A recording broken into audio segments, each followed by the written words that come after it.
between two black entities was when you trust someone. Illusion has begun. The way to prepare. Impending despair.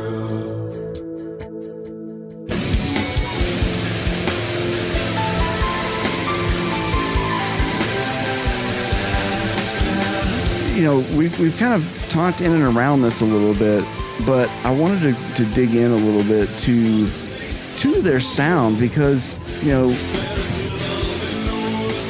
it's unique, and we've talked about Peter a lot, but it's unique on a lot of levels. You know, the people that really dig into him, and I encourage everybody listening, if you haven't, take a stroll through, you know, just look up a playlist, hit shuffle on it, and listen. Yep. But really dive into it and listen to some of the things, because I think there are a lot of different levels to it. So I'm curious from your perspective, like, what are some of the things that stuck out to you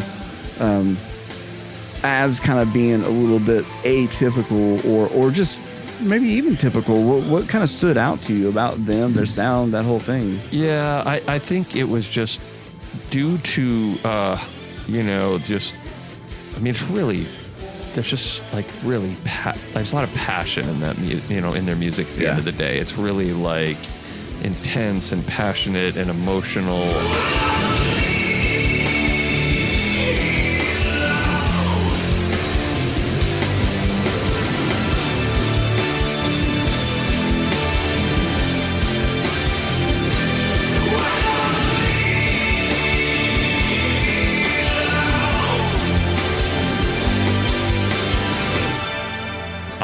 I picked up very quickly on the, you know, the integration, if you will, of, you know, these different genres that we were talking about earlier in the program here. But like, you know, the like, you know, these speed metal elements.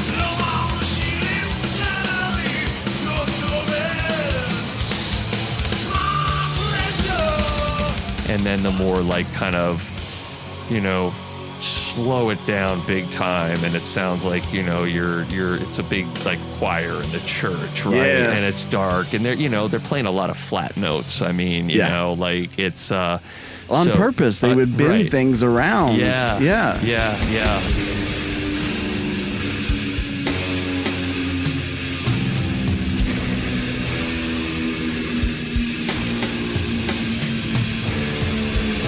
And I think that, if I'm not mistaken, I think most of their stuff was in drop D tuning.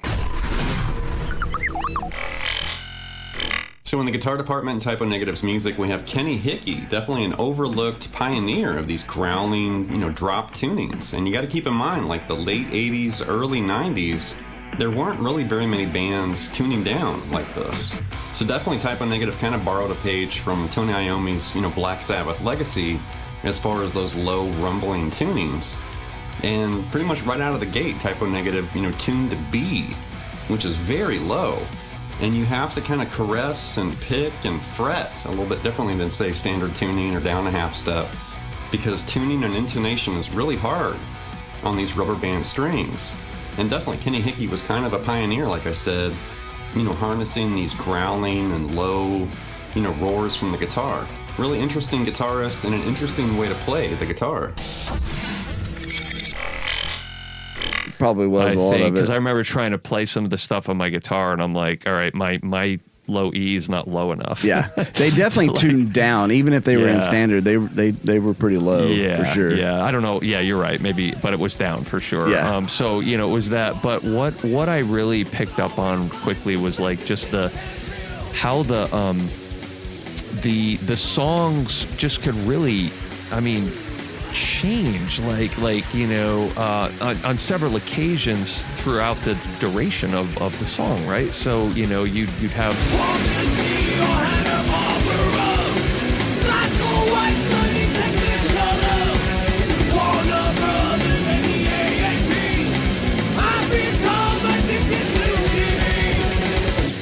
minutes of, you know, whatever, what would I guess traditionally be considered a speed metal genre. Right. And then you'd have like a couple minutes of it being really slow again, and then fast, and then they'd incorporate some I don't know what some might consider to be like sort of like more about like a punk sound. And then it was like it's amazing that you can put a song together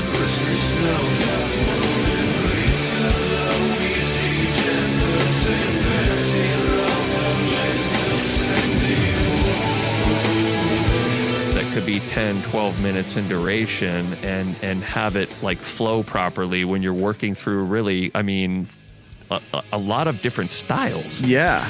And like, so that is something I picked up on, and even the instrumentation for those parts. It wasn't like, okay, now we're doing a different part. They would bring in, like you said, this monk style kind of choir, chanting. They would bring in a harpsichord. They would bring in an organ, like these things that you wouldn't think of as just quintessential rock instruments. No, I'm sure. I swear I've heard a violin here and there. Totally. So that was big for me, but I think because they had very much, I think, there was this like obviously heavy sort of industrial influence, right? Like, I mean, that brings me to another band I was thinking about that probably led me to typo to a certain extent, would have been 9 Inch Nails. Yet I wish I felt something.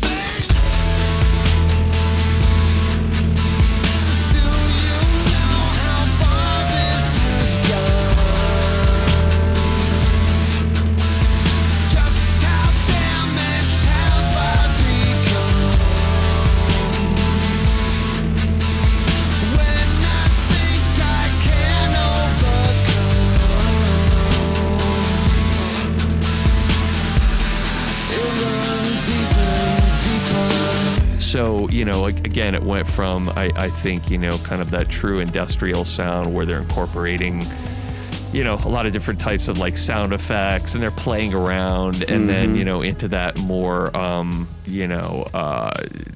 again, a lot of this came with like, I think their, just becoming more talented as musicians, frankly, along the way together and being really tight with one another, and then into, something that was like really good. I think more, maybe for some people, like music that was more palatable.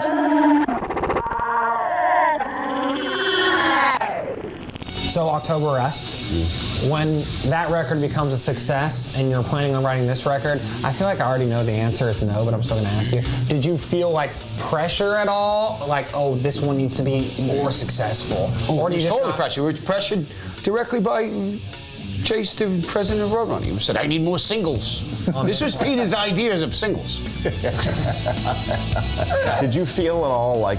We were sure Be My Druidess would be the biggest single ever.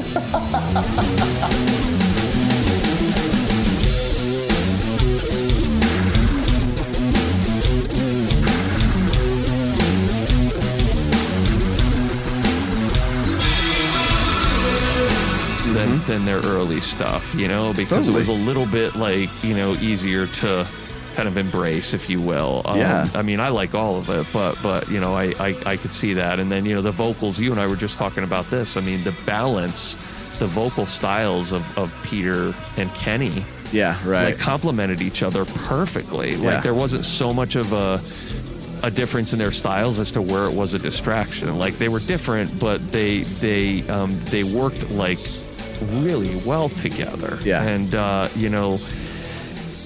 don't know. I think I was a late bloomer to. Like for the longest time, I did not realize that Kenny was doing some of that I didn't either. stuff. Like, because especially when they get that higher register, right? Which Peter has that huge, like one of the widest ranges I've ever heard of anybody ever, decibel to decibel, like, or frequency. Flames and without shame, consumed with howls and screams. But it took me going, learning later on that I think on World Coming Down album of All Hallows Eve. Hallows Eve.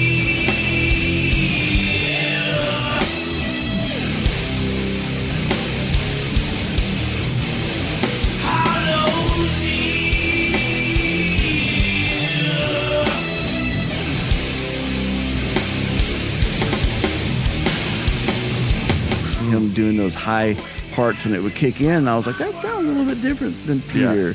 And then I realized, holy shit, I think Kenny's been doing a lot of this stuff. Yeah. And I didn't realize it. And he even said in that interview you sent me, he was talking about how Kenny would be like, hey, maybe let's do this other thing. And he was like, all right, fine, you sing it. Yeah, that's funny. You figure it out then. That's hilarious. Yeah, I think, like Halloween in Heaven's a perfect example because I think it's, it's Peter who's going Halloween in Heaven. And then I believe it's Kenny who's going Christmas in Hell, Hell, Hell. Halloween in heaven! Oh, well, well! Halloween in heaven! Christmas in hell! Halloween in heaven! Oh, well, well! Yeah. So I'm just like, you guys just, you're kind of you're just working off each other, right? And I mean, how much fun is that? Like if I'm them, in the studio doing that, like, I mean, I don't know, that would just give me goosebumps because it would just sound so cool to me. Totally. Well, and I think there's bands that come along every once in a while that it just works. We were just talking about Bon Jovi. Well,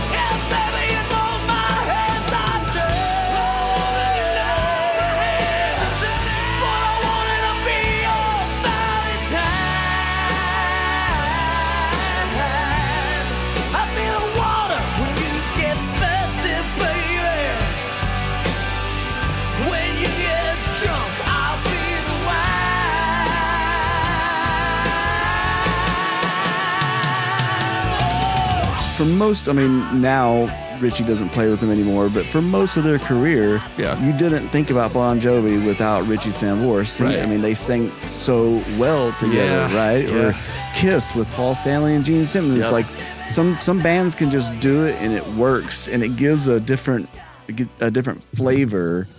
And even speaking of flavors,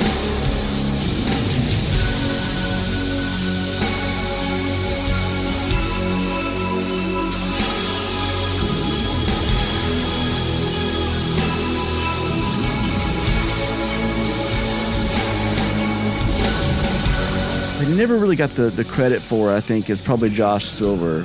Like the textures that he would create with the synth really put them helped create a different sound from other artists just doing, the Danzigs of the world, doing the gothic kind of sound into this ethereal, otherworldly sound that helped set the stage for some of the interesting themes about vampires and werewolves and all these interesting mythological kind of things. But it doesn't work as well, I don't think, if you don't have Josh there, the keyboard player, layering that stuff on top. That is I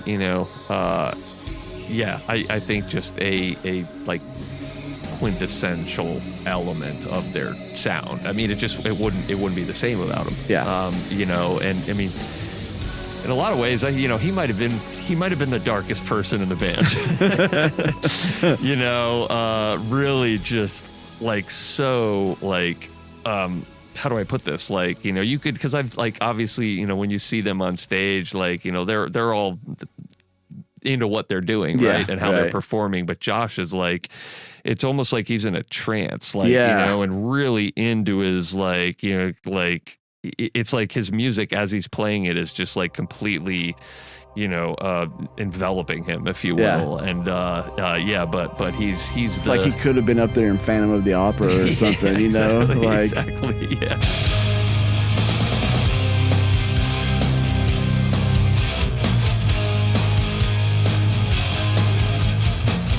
just in his little dark element. He's almost getting like it's almost like he's going into a trance while he's while he's playing his his parts. I mean, he's just like it's taken over, which is interesting too, because I think he probably didn't get a credit for a lot of the production element too, because he went on and produced. There was a band in the late 90s called Piston.